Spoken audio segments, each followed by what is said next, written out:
রমাদানের এই বিষয়গুলো আপনার জানা উচিত। প্রশ্ন 1, রমজান মাসে কোন 10 দিন সবচেয়ে বেশি ফজিলতপূর্ণ? এ, প্রথম 10 দিন, বি, মাঝের 10 দিন, সি, শেষের 10 দিন।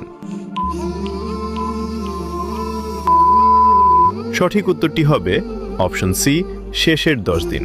প্রশ্ন 2, কোন রোজা রাখলে 2 বছরের গুনাহ মাফ হয়? এ, আশুরার রোজা, বি, আরাফার রোজা, সি, শাওয়ালের রোজা।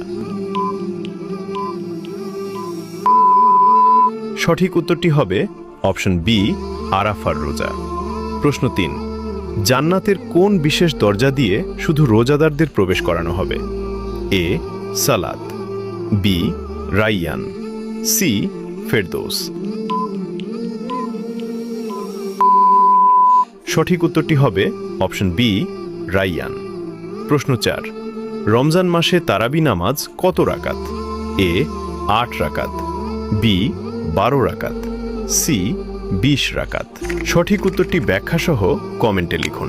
আপনি যদি ইসলামকে ভালোবাসেন তাহলে কমেন্ট করুন আই লাভ ইসলাম।